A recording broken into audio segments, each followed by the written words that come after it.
Assalamualaikum warahmatullahi wabarakatuh. Pada video kali ini kita akan mengenal lebih dekat sosok kepribadian guru mulia Al-Habib Umar Al-Hafidh dari Tarim yang akan nanti disampaikan oleh Lora Ismail dari Madura dan juga Al-Habib Syauqi yang sebagai khodim beliau atau pelayan beliau ketika di Tarim. Mari sama-sama kita dengarkan videonya.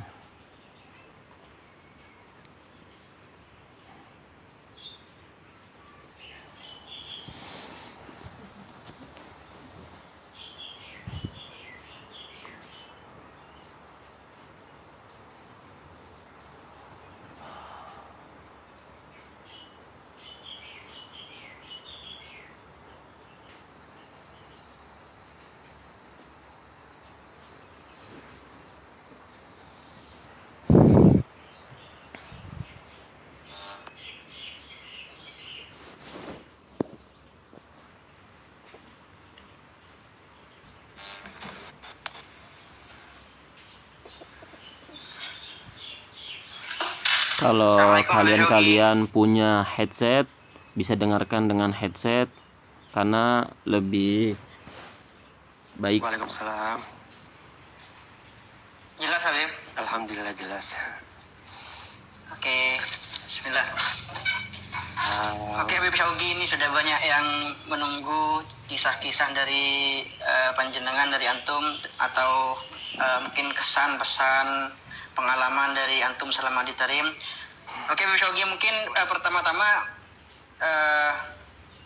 yang ingin kami tanyakan, ya, panjenengan antum ini sudah alhamdulillah diberikan Allah Subhanahu wa taala kenikmatan bisa berkhidmat kepada Habib Umar, kemana-mana ikut Habib Umar, terus bahkan serumah juga sama Habib Umar, dan bisa lama belajar di Tarim, dan sekarang sudah alhamdulillah berdakwah di Bali.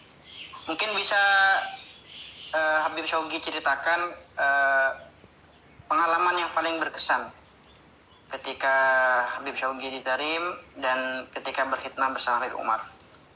Tafadhal Habib, nastafid minkum Habib. Bismillahirrahmanirrahim. Apa antum dengar suara saya? Dengar Habib.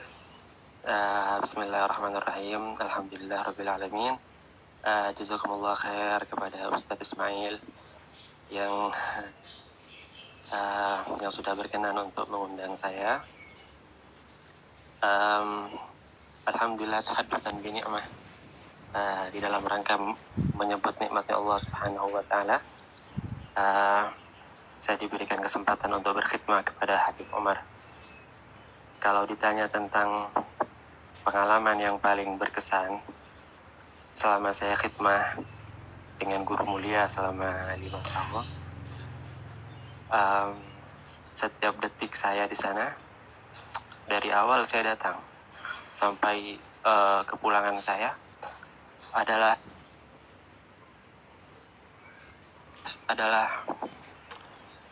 luar biasa buat saya, sehingga saya sukar untuk menyebutkan bagian mana yang paling membuat saya terkesan. Karena setiap hembusan nafas saya di Tarim bersama Gurunda Al-Habib Umar adalah sesuatu yang luar biasa, sehingga susah untuk nyebutin bagian mana yang paling berkesan. Akan tetapi tentunya yang paling saya ingat ialah ketika detik-detik saya ketika harus berpisah dengan Gurunda Al-Habib Umar bin Hafidh. Setelah 5 tahun lamanya saya berkhidmah di sana, saya harus pulang ke Indonesia karena memang sudah waktunya. Yang paling berkesan ialah ketika saya berusaha mencoba untuk mengungkapkan perasaan saya kepada Al-Habib Umar bin Hafidh. Mungkin kita pernah sama-sama muda, bagaimana perasaannya apabila ada seseorang ingin mengungkapkan perasaan pada seseorang. Misalkan saya ingin mengungkapkan perasaan kepada ibu saya atau ayah saya atau keluarga saya, ada perasaan sukar, malu untuk mengucapkannya, iya kan? Saya ingin mengucapkan kepada Al-Habib Umar sebelum saya pulang, ya Habib, saya mencintaimu, akan tetapi susah rasanya. Saya ingin Al Habib Umar tahu bagaimana perasaan saya selama 5 tahun. Saya ngelihat wajah beliau, saya tinggal di rumah beliau, saya belajar dengan beliau. Saya pengen sebelum saya pulang saya ngungkapin perasaan saya kepada Habib Umar. Saya pengen bilang saya cinta sama antum Habib, cuman susah. Mau bilangnya susah, malu. Ya Allah, siapa diri ini untuk bilang saya cinta kepadamu wahai Habib. Sampai-sampai ketika Habib Umar lewat ketika beliau mau berangkat sholat subuh, 2 hari sebelum saya pulang itu, ya Allah, itu hati saya seakan teriak, seakan-akan hati saya berkata, ya Allah, ana uhibbuka ya Habib. Cuman lisan nggak bisa ngomong, Gus. Lisan ini nggak bisa ngomong, akan tetapi hati berteriak, uhibbuka ya Habib. Cuman malu, siapa ana cuman khadim. Ana cuma pembantu, masa ana bilang sama Habib Umar uhibbuka. Sedangkan beliau adalah guru saya, tapi saya harus bilang sebelum saya pulang. Subhanallah, suatu ketika 1 hari atau 2 hari sebelum saya pulang, 1 hari mungkin sebelum saya pulang, waktu itu insyaallah Hall Masileh. Antum ada ketika itu di Hall Masileh? Ada Habib, ada. Ya. Ana naik mobilnya Habib Umar dan antum ada ketika itu. Antum juga ada di luar mobil melepas kepergian Habib Umar, sedangkan saya naik ke mobil itu sudah hari-hari terakhir saya. Tapi saya belum bilang ana uhibbuka ya Habib, aku cinta kepadamu ya Habib, belum bilang. Di mobil itu Gus, saya bilang ketika itu, cuman nggak mampu lisan ini ngucapin, nggak bisa. Akhirnya saya tulis sebuah surat kepada Habib Umar, tulisannya begini, ya Habib, ana uhibbuka. Bas. Ya Habib, ana uhibbuka. Kemudian di tengah perjalanan Seperti itu aja, Habib. Nggak ada curhatnya atau minta pesannya atau kalau ada hal-hal yang lain takutnya bagian poin yang terpenting ini nanti kelupaan. Jadinya langsung intinya biar langsung kayak gitu. Ya Habib, ana uhibbuka. Itu surat saya di mobil saya kasih ke Habib Umar. Dalam keadaan takut. Maknanya Habib, mungkin ada teman-teman yang nggak paham bahasa Arabnya. Ana uhibbuka, aku cinta kamu. Aku cinta engkau. Sebuah kata-kata yang sukar untuk diucapkan. Deg-degan kan mengucapinnya ya. Walaupun memang pacaran itu haram. Misalkan pacaran itu kan haram memang ya. Cuman mungkin bagi yang pernah khilaf, mungkin untuk mengucapkan kata ini kan susah, Gus. Tanpa saya mengatakan bahwa itu boleh, kan haram pacaran. Cuman ngucapin sama istri sendiri itu kayaknya rasanya berat kan? Susah kan? Gimana kepada guru mulia? Ya, nggak bisa ini lisan Kalau sama istri gampang Habib. Sama istri gampang Habib. Nggak tahu, belum punya istri. Habib Syaugi belum pernah tahu. Belum pernah tahu rasanya. Mudah-mudahan cepat tahu rasanya, Gus ya. Amin Habib, amin Habib. Akhirnya tulisan tersebut saya kasih ke Habib Umar dalam keadaan gemetar, Gus. Dalam keadaan takut. Habib Umar kemudian langsung baca. Ana di tengah-tengah itu, ana ya Allah, perasaannya kayak gimana. Tiba-tiba Habib Umar diam. Suasana ketika itu hening dan ana lagi air mata ini udah berkaca-kaca mata, dan semua di mobil ini belum ada yang tahu kalau ana mau pulang gitu. Yang tahu cuma Habib Umar aja. Kemudian beberapa waktu kemudian Al Habib Umar kemudian mengangkat suaranya. Kemudian Al Habib Umar mengatakan, al mar'u ma'a man ahab.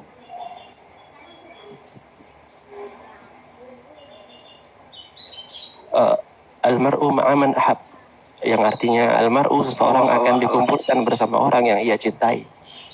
Allah. Udah anak nggak kuat, anak nangis langsung. Anak nangis, nggak kuat nangis. Dan si mobil itu heran kenapa anak nangis. Dan mungkin di antara mereka ada yang sadar bahwa 2 hari berikutnya itu Habib Umar ketika mengatakan seperti itu, al-mar'u ma'aman ahab, apakah beliau menoleh ke antum Habib? Iya, beliau menoleh ke saya dan sambil beliau memberikan kertas yang saya berikan tadi, dikasih lagi ke saya sambil bilang, al-mar'u ma'aman ahab. Seperti itu nadanya, bahkan nadanya pun Anda nggak lupa, Gus. Allah. Ana langsung nangis, nggak kuat nangis, dan seisi mobil itu ketika itu hening.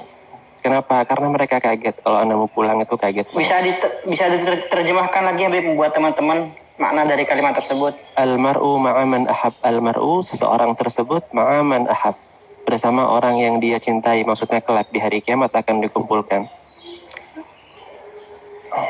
Masya Allah. Nah, Habib. Dan insya Allah semuanya kita, Gus, ana, antum semua yang hadir di sini. Amin, amin Habib, amin. Saya yakin Amin Habib. mahabbahnya teman-teman semuanya lebih besar daripada mahabbahnya ana. Dan insya Allah kita akan dikumpulkan bersama orang yang kita cintai, bersama Al-Habib Umar. Amin, amin, Amin, amin, amin, amin Habib. Itu yang terakhir kali, Gus. Jadinya hari-hari terakhir tentu yang paling berkesan buat saya. Masya Allah. Masya Allah Habib. Tentang mungkin Habib yang juga banyak ditanyakan teman-teman, mungkin ada cerita atau kisah tentang akhlak Habib Umar, tentang budi pekerti Habib Umar yang antum lihat sendiri, yang mungkin bisa kita teladani. Habib Umar itu seperti apa?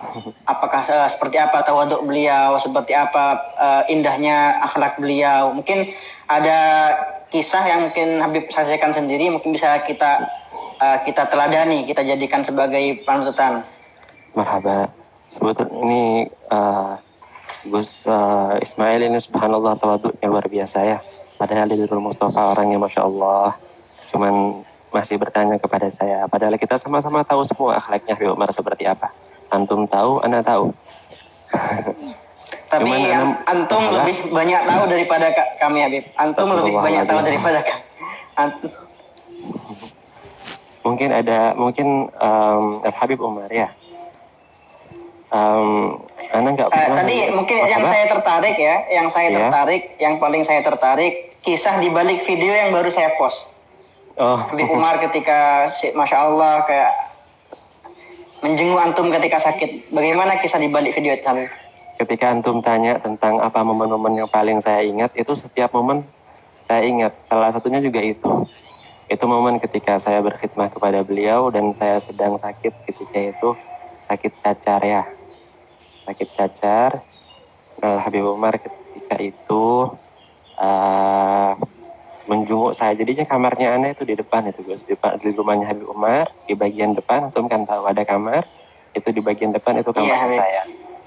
Dengan beberapa ashab khidmah lainnya. Itu Al-Habib Umar ketika tahu kalau saya sakit, akan tapi karena kesibukan beliau, mungkin beliau belum datang dulu. Cuman 2 hari kemudian beliau menyempatkan untuk langsung ke kamar kami. Dan keadaan ketika itu saya nggak tahu kalau saya akan dikunjungi beliau. Jadinya belum siap. Bahkan di foto itu saya pakai kaos biasa, Gus. Iya, Habib. Halo? Iya, Habib, jelas Habib. Halo?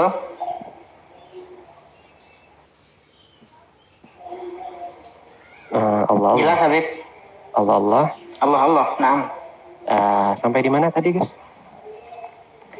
Sampai ketika beliau masuk ke kamar Habib. Iya. Secara tiba-tiba. Tiba-tiba saya pakai kaos, Ustadz. Ana pakai kaos. Jadi kan nggak siap. Iya. Halo? Iya, halo, jelas Habib. Iya. Jelas Habib. Iya udah, dijenguk, Ana dijenguk.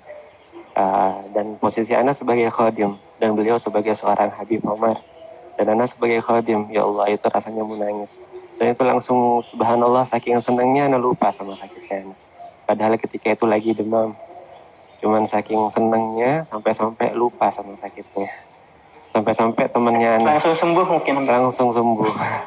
Temannya Ana bilang namanya Nabil Al-Hinduan, itu temannya sepupunya Ana yang juga sama-sama khidmah sama Ana. Dia bilang, ya Allah, andaikan Ana juga sakit ya seperti ente, nggak apa-apa, rela sudah, walaupun lebih parah sakitnya nggak masalah, yang penting Habib Umar bakalan jenguk, katanya gitu. Masya Allah Habib. Masya Allah Habib. Oke Habib. Marhaba. Habib Shogi. Marhaba. Ada banyak sekali Habib pertanyaan yang masuk ke kolom pertanyaan saya. Ya. Ya. Yang ingin ditanyakan kepada antum, mungkin akan saya bacakan satu persatu Habib. Marhaba. Oke Habib. Ini ada pertanyaan Habib, selama Habib Syaugi berkhidmah ke Habib Umar, apakah Habib Syaugi pernah melihat Habib Umar itu marah? Seperti apa marahnya Habib Umar? Ya, jujur saya nggak pernah sama sekali melihat beliau marah. Selama 5 tahun Habib. Selama 5 tahun nggak pernah beliau marah. Bahkan Ustadz, ada hadisnya Rasulullah itu ya, hadis apa namanya? Waqad khadamtu Rasulullah asyra sinin. Sayyidina Anas bin Malik ya. Wa ma qala liqattu enggak, Sayyidina Anas bin Malik bilang tentang bagaimana sifatnya Rasulullah ketika Rasulullah bersama Anas bin Malik yang notabene merupakan secara kasar khadimnya ataupun pembantunya. Kan Anas bin Malik bilang, ana nggak pernah dengar Rasulullah bilang sama ana uffin ya kan? Begitu pula akhlak yang kita baca di sirah-sirah nabawiyah tentang Rasulullah, Al-Fagir dapatkan selama Al-Fagir berkhidmah kepada guru mulia. Anas bin Malik adalah seorang khadim yang pintar mungkin, tapi saya, Al-Fagir adalah seorang khadim yang bodoh. Ya mungkin ketika itu awal-awal Al-Fagir khidmah, Al-Fagir belum terlalu lancar bahasa Arabnya. Dan mungkin sering salah, bahkan sering kali salah. Akan tetapi, Masya Allah, Habib Umar sabar. Nggak pernah ngomong, wala marah, wala berubah wajahnya, enggak. Nggak pernah menegur atau mengingatkan. Nggak pernah menegur ataupun bahkan mengingatkan. Habib Umar cuma senyum. Bahkan Habib Umar ketika menyuruh pun Ustadz, nggak pernah nyuruh walad khudh hadha, walad ambilin ini, ambilin itu, pakai tangannya atau pakai suara yang diangkat. Nggak pernah. Bahkan bukan dengan lisannya beliau memerintahkan. Beliau memerintahkan dengan matanya. Jadi kalau ada kipas angin yang kekerasan, jadi beliau noleh ke ana, kemudian noleh ke kipas angin. Jadi ana harus mikir, ini kipas angin harus dikecilin atau dibesarin. Habib Umar nggak nyuruh, ta'al, itu kecilin kipas angin, nggak pernah. Seumur hidup ana nggak pernah. Habib Umar noleh, kalau ana faham bismillah. Berarti nggak pernah nyuruh-nyuruh, merintah nggak pernah Habib Umar. Perintah iya, tapi dengan bahasa yang halus. Tapi kalau bisa nggak ngomong, Habib Umar nggak ngomong. Kalau bisa nggak bicara, Habib Umar nggak bicara. Habib Umar kalau nyuruh kita untuk ambil air, Habib Umar cuma noleh sama gelas, noleh sama kita. Artinya air. Jadinya kita juga harus paham gitu. Jadi khadim-khadimnya Habib Umar harus terlatih. Seperti Kakanda Al-Fagir Habib Mahdi adalah khadim yang bagi saya adalah orang yang paling paham sama Habib Umar. Gerak-geriknya Habib Umar paling paham, yang paling paham ya Akhina Mahdi. Dan banyak setelah Habib ke Indonesia, Habib Mahdi bilang sama saya, Habib Umar kalau mau air itu isyaratnya begini, kalau mau ini isyaratnya begini. Habib Umar jarang pakai lisan. Kenapa? Kalau pakai lisan takut nyakitin, takut ada. Nggak kira nyakitin, kan namanya guru ya, nggak kira nyakitin. Tapi saking Umar, saking nggak pengen nyuruh Habib nggak pakai matanya, kayak gitu. Nggak pernah marah. Masya Allah Habib. Masya Allah. Ngangkat suara aja nggak pernah. Naam Habib. Itu juga yang Ana tahu dari beliau selama 6 tahun lebih di Tarim, 6 tahun setengah. Aywa. Di sana. Cuma alam, lagi ya. Coba pernah Habib ya beliau sedikit saja mengangkat suara menegur tulab itu ketika 2 kali. Iya. Karena sampai sekarang ingat 2 kali Habib. Ketika pertama itu masih ingat 2012 anak pertama kali nyampe ke Tarim. Waktu itu sholat tarawih, habis tarawih waktu itu daurah Habib. Ramadan dan daurah. Itu kan rame, Darul Mustafa rame. Setelah sholat tarawih baca madaeh Habib, baca qasidah. Iya. Nah ada banyak orang di belakang musola ngomong sendiri, gak dengerin qasidah, gak dengerin madaeh. Akhirnya Habib Umar ngangkat suaranya. Beliau sedikit negur. Itu yang pertama. Yang kedua, pernah ketika lagi khotam Quran, ketika kita baca khotam Quran hari Kamis pagi, itu ada beberapa tulab ngobrol sendiri di belakang. Nah itu beliau tegur dengan nada yang agak tinggi. Itu Habib yang anak ketahui beliau sedikit mungkin agak tegas atau agak keras suaranya. Seperti itu Habib. Mungkin itu konteksnya di dalam cocok sendiri mendidik ya, di dalam mendidik, dan itu mungkin nah Habib. Darul Mustafa, konteksnya di Darul Mustafa mungkin ya. Nah, iya. Memang seperti yang disebutkan dalam Maulid Diba bahwa sifat Rasulullah SAW tidak pernah marah jika itu berkaitan dengan dirinya. Tapi ketika berkaitan dengan agama, Masya Allah. mungkin bisa. Nah, iya, yang ana rasakan itu tentang diri beliau. Maksudnya muamalahnya ana yang ana taksir, kekurangannya ana ya ketika ana bermuamalah sama beliau, makanya beliau nggak marah. Dan hubungannya sama agama. Tapi antum di sana ada hubungannya sama agama, sama kedisiplinan perilaku. Mungkin beliau marah, tapi ini yang ana taksir pada haknya, sehingga mungkin beliau nggak marah dan bisa menahan amarahnya mungkin. Masya Allah, Habib Syaugi. Marhaba. Detik-detik perpisahan Habib Syaugi dengan Habib Umar waktu itu, hari terakhir di Tarim. Iya. Apa Habib Umar memberikan kepada antum pesan khusus? Mungkin pertama kali bisa ceritakan kepada kami pada waktu itu bagaimana perpisahan Habib Syaugi dengan Habib Umar. Juga apa ada pesan khusus dari Habib Syaugi dari Habib Umar untuk Habib Syaugi? Ana bilang sama Bismillah, ana bilang sama Habib Umar sebelum ana pulang, ana naik lagi mobil. Soalnya ketika itu Habib Umar sedang sibuk, jadi kalau mau jumpa beliau dalam waktu yang lama susah, jadi ana naik mobilnya Habib Umar kan, seperti biasa naik mobilnya Habib Umar, ngobrol di mobil gitu, Ustaz. Iya. Iya. Dalam dari Tarim ke mana gitu, ana di mobil. Ketika itu ana bilang sama Habib Umar, ya Habib, besok saya mau berangkat insyaallah ya Habib, akan tetapi saya takut ya Habib, saya merasa masih bodoh, saya merasa belum siap untuk menghadapi umat dan lain sebagainya. Maka pesan Habib Umar kepada saya, yang saya anggap sebagai pesan terakhir beliau mengatakan, pulanglah dengan Tarim, pulanglah yakni irja' bi syekhak, pulanglah engkau dengan gurumu, pulanglah engkau dengan Tarim, dan pulanglah engkau dengan ulama-ulama Tarim.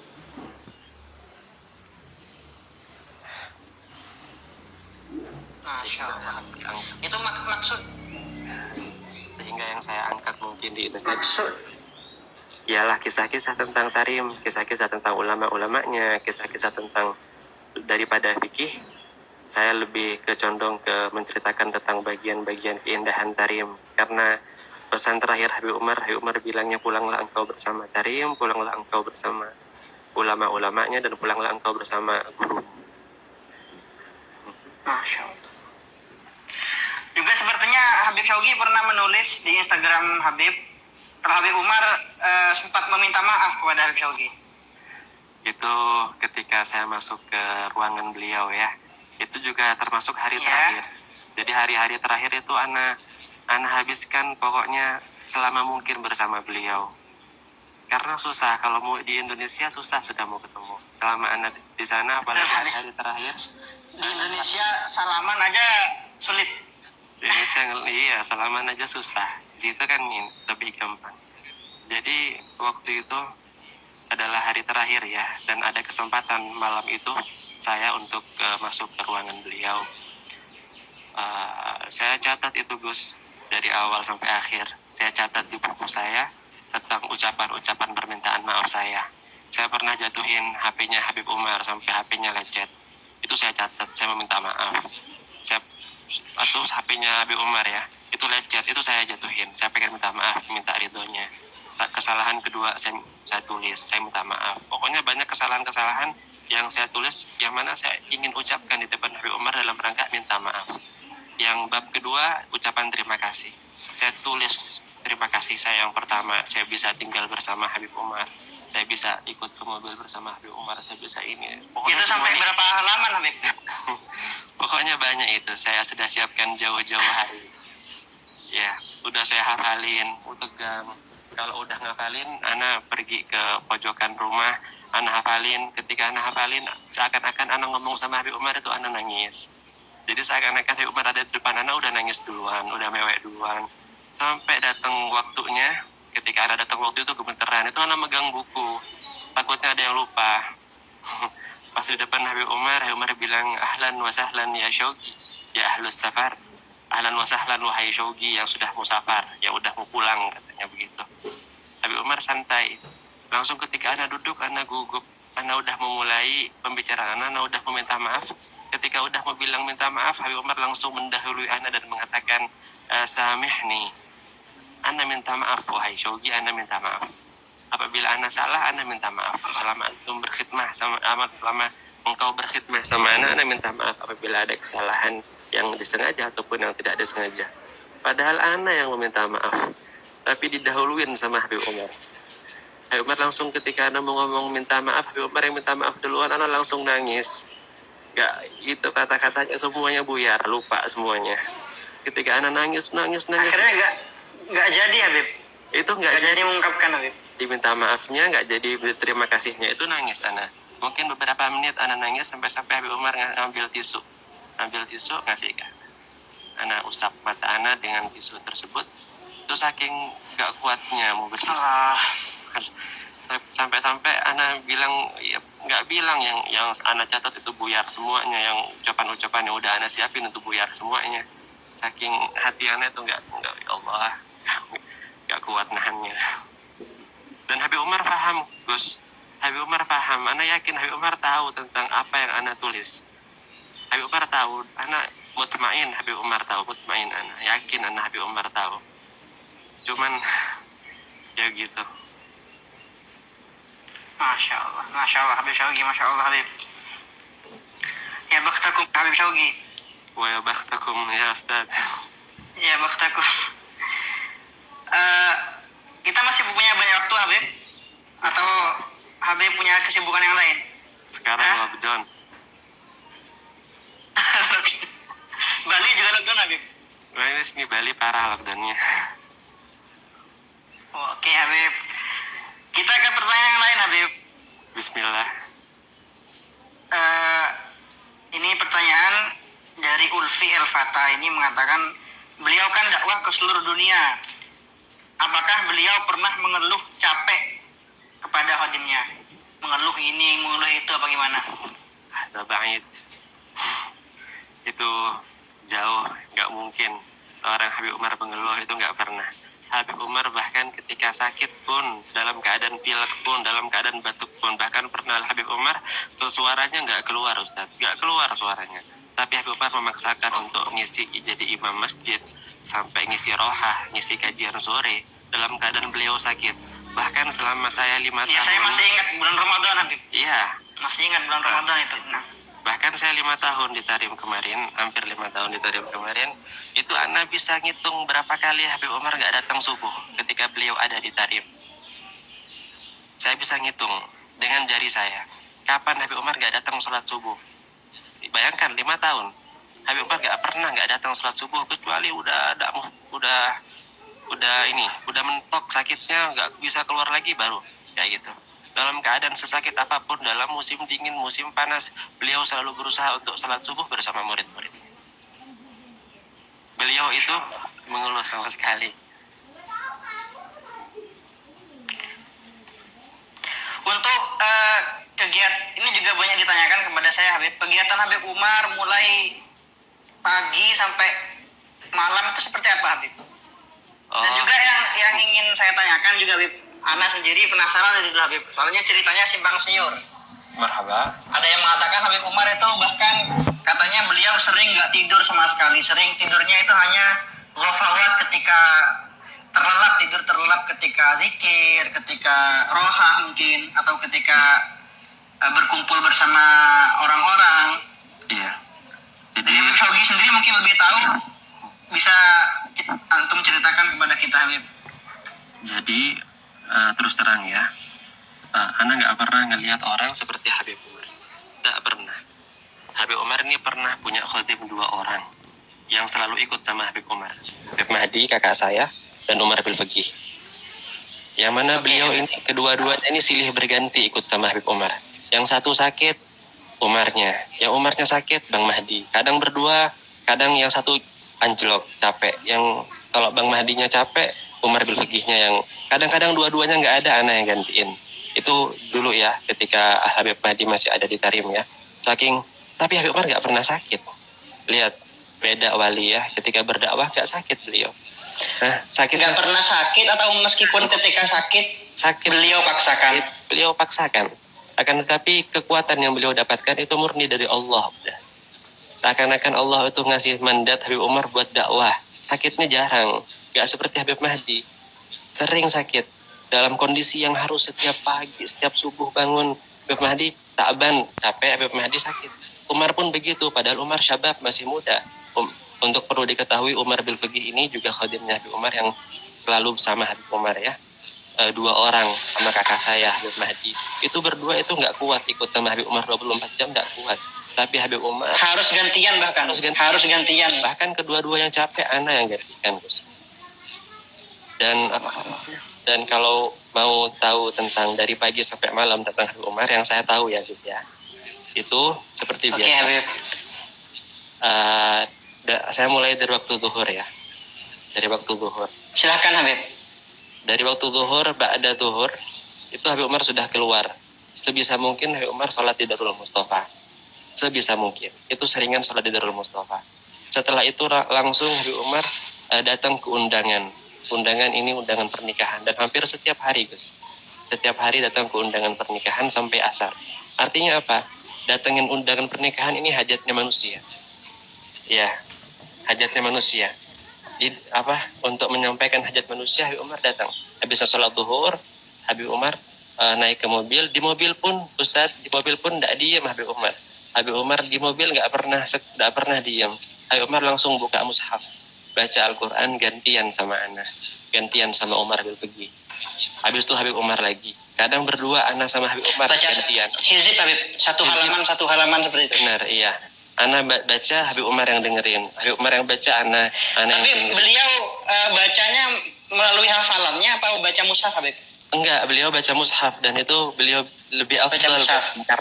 karena pahalanya double, Gus. Pahala ngelihat Al-Qur'an, pahala megang sama pahala baca. Beda sama pahala kita ngapalin Al-Qur'an. Kan ya, sebagaimana yang antum tahu, habisnya itu kalau Ana baca, Habib Umar baca. Kalau nggak baca Quran, baca wirid. Kalau nggak baca wirid, kisah-kisah orang salihin. Sampai datang ke tempat Ke tempat undangan. Sampai di undangan, jabar khotir sama orang, duduk-duduk sama orang, sampai asar. Sampai asar datang seperti biasa ke Darul Mustafa untuk roha.